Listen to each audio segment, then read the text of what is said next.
अरे श्रोताओं, आज हम आपको सुनाने वाले हैं शीतला अष्टमी व्रत कथा। इसलिए इस कथा को ध्यान से सुने, बीच में ना छोड़ें। शीतला अष्टमी व्रत कथा इस प्रकार है। एक बार शीतला माता ने सोचा कि चलो आज देखूं कि धरती पर मेरी पूजा कौन करता है, कौन मुझे मानता है। यही सोचकर शीतला माता धरती पर राजस्थान के डुंगरी गांव में आई और देखा कि इस गांव में मेरा मंदिर नहीं है और ना ही मेरी पूजा होती है। माता शीतला गांव की गलियों में घूम रही थी कि तभी एक मकान के ऊपर से किसी ने चावल का उबला पानी यानी मांड नीचे फेंका। वह उबलता पानी शीतला माता के ऊपर गिरा, जिससे शीतला माता के शरीर में फफोले छाले पड़ गए। शीतला माता के पूरे शरीर में जलन होने लगी। शीतला माता गांव में इधर उधर भाग भाग के चिल्लाने लगी, अरे मैं जल गई, मेरा शरीर तप रहा है, जल रहा है, कोई मेरी सहायता करो। लेकिन उस गांव में किसी ने शीतला माता की सहायता नहीं की। वहीं अपने घर के बाहर एक कुमारन महिला बैठी थी। उस कुमारन ने देखा कि अरे यह बूढ़ी माई तो बहुत जल गई है, इसके पूरे शरीर में तपन है, इसके पूरे शरीर में फफोले पड़ गए हैं, यह तपन सहन नहीं कर पा रही है। तब उस कुमारन ने कहा कि हे माँ, तू यहाँ आकर बैठ जा, मैं तेरे शरीर के ऊपर ठंडा पानी डालती हूँ।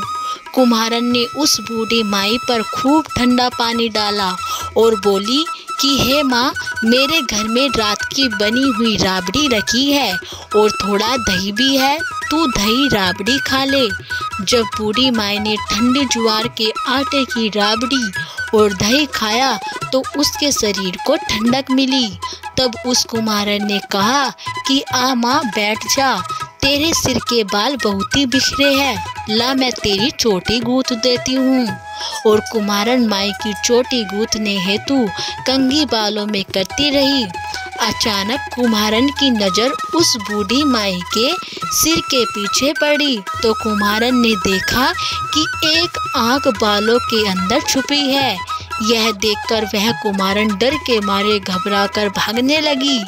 तभी उस बूढ़ी माई ने कहा कि रुक जा बेटी, तू डर मत, मैं आपको भूत प्रेत नहीं हूँ, मैं शीतला देवी हूँ। मैं तो इस धरती पर देखने आई थी कि मुझे कौन मानता है और कौन मेरी पूजा करता है।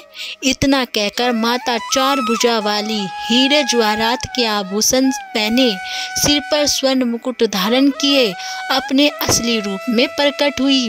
माता के दर्शन कर कुम्हारन सोचने लगी कि अब मैं गरीब इन माता को कहाँ बिठाऊं। तब माता बोली कि हे बेटी, तुम किस सोच में पड़ गई हो। तब उस कुम्हारन ने हाथ जोड़कर आंखों में आंसू बहते हुए कहा कि हे माँ, मेरे घर में तो चारों तरफ दरिद्रता बिखरी हुई है, मैं आपको कहाँ बिठाऊं। मेरे घर में ना तो चौकी है और ना बैठने का आसन।